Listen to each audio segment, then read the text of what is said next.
Hey, it's Dan, MIAATV, live, London calling. Very exciting moment here with Glenn Tilbrook of Squeeze. Big fan. I want to just talk about the whole inception of Squeeze. You guys created a sound and a whole movement.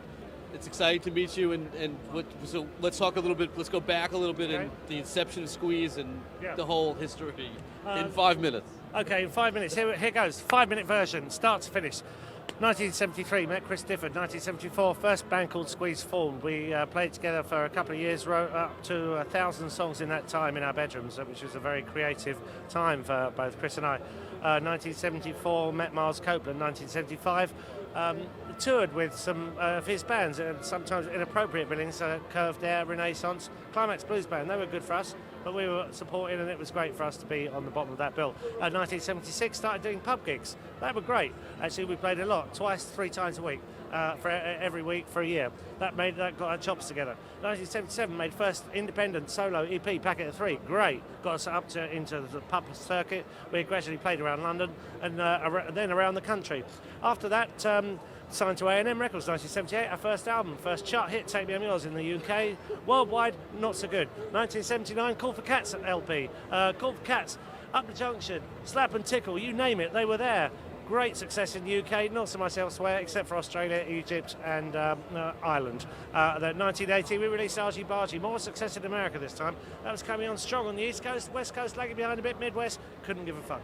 Excuse me. Then 1981 saw the tumultuous East Side Story album.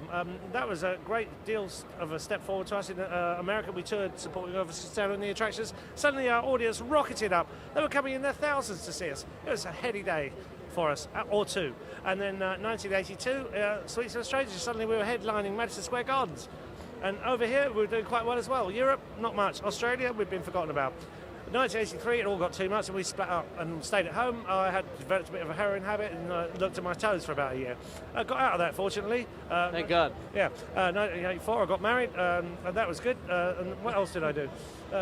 Kids? No kids. No kids yet. 1985, Coast Fair and Tutti Frutti. Squeeze got back together. That was after the solo Difford and Tilbrook record, which we don't talk about that much these days. But, it was an interesting excursion. 1985, Squeeze back together. Bit of a weird record. We didn't all play together at the same time. That's therefore not playing to our strengths. 1986, we toured.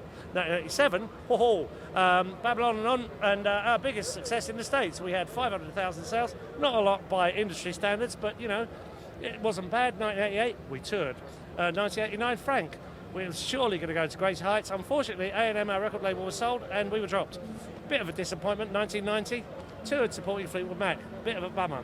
1991, signed to Warner Brothers. Brilliant. New Dawn, fantastic. Release Play, dropped. Then 1992, toured. 1993, signed back to A&M and we released Some Fantastic Place. One of my favourite Squeeze albums. Didn't sell, dropped. But that was in the US. In the UK, 1994, toured, wrote. 1995, Breathe Ridiculous, which was Squeeze's last official big label album. Got a bit sick of the whole process, didn't like it anymore. A&R to death, thought, what am I doing? My photo was airbrushed, so I looked 10 years younger. I didn't want to do that anymore. I thought, I'm quite happy making music on a small scale. 1996, thought, go independent, it's the way forward. 1997, worked on the Nick Harper album, Smithereens, which was released in 1998 on my own label, Quixotic. It's our 10th anniversary for Quixotic Records now. 1999, toured. 2000, slept. 2001, released the Complete Glenn Tilbrook, my first debut solo album. It was brilliant, and then I thought, it's back to basics, I've got to buy a bus. So I bought an RV and I toured America in it, about which a documentary was made, just released actually. Can't remember the name of it now. Anyway, that came out in 2006, that's jumping forward a bit more. 2002, toured. 2003, toured. I toured my arse off, it was like starting again. And I began to build up my own audience in America and in the UK. 2004, released my second solo album, Transatlantic Ping Pong. So cool for the amount of time I spent going backwards and forwards across the Atlantic, both recording and touring. 2005, toured. 2006, toured. 2007, came here.